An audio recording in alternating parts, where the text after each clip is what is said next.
இப்போ பாஜக, இந்து முன்னணி உண்மையாகவே முருக பக்திக்காக ஒரு வேலையை செஞ்சா நம்ம ஒன்றும் சொல்ல போறதில்லை. அதை வைத்து அரசியல் ஆதாயம் தேடுவது, மக்களை பிளவுபடுத்துவது அப்படின்ற ஒரே ஒரு உதாரணம் நான் சொல்றேன்.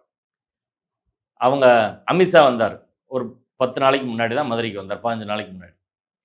அவர் பிஜேபி நிர்வாகிகள் கூட்டத்தில் பேசினார். என்ன சொன்னார்?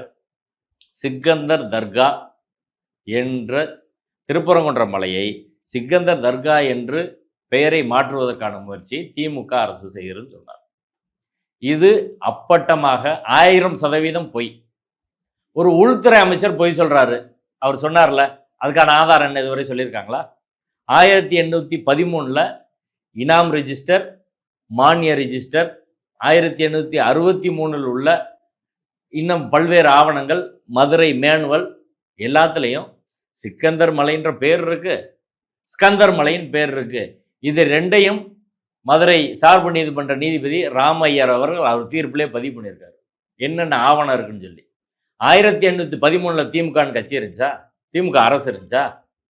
அந்த பேர் ரெக்கார்ட்ல இருக்க ஒரு பேர். இன்னைக்கு எங்க சென்டிமெண்ட்ஸ் ஹர்ட் பண்றாங்க, அங்க கறி வெட்ட வேண்டாம், ஆடு வெட்டாதீங்கன்னு சொல்றாங்க. இல்ல, கறி வெட்டுனா எங்க, அதாவது முதல்ல விஷயம் அடிப்படையில் அவங்க ஒரு பொய்யை சொல்றாங்க. திருப்பரங்குன்ற மலையில போய் ஏதோ கறி வெட்டுறாங்க, அங்க பிரியாணி சாப்பிட்டாங்கன்னு. அப்படி கிடையாது.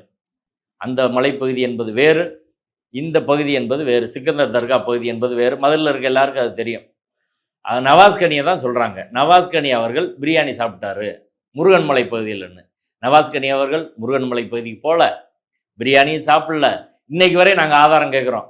நவாஸ்கனி பிரியாணி சாப்பிட்டார் முருகன் மலை பகுதியில், திருப்பரங்குன்ற மலைப்பகுதியில் அப்படின்னா அதுக்கான ஆதாரத்தை கொடு. இன்னைக்கு வரை அவன் கொடுக்கல. நீங்களே இப்போ கேளுங்க, அவங்க யாராவது பிஜேபி லீடர்ஸ்ட்டு கேளுங்க, நவாஸ்கனி பிரியாணி சாப்பிட்டாருன்னா ஆதாரம் என்ன சார்னு கேளுங்க. கொடுக்க முடியுமா அவங்களால? கொடுக்க முடியாது என்பதுதான் யதார்த்தமான உண்மை.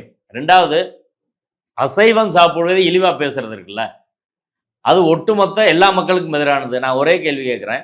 அசைவம் சாப்பிடுவோர் இந்து முன்னணியில் இருக்க முடியாது, அசைவம் சாப்பிட்றவங்க பிஜேபியிலே இருக்க முடியாது, அசைவம் சாப்பிட்றவங்க ஆர்எஸ்எஸ்ல இருக்க முடியாது.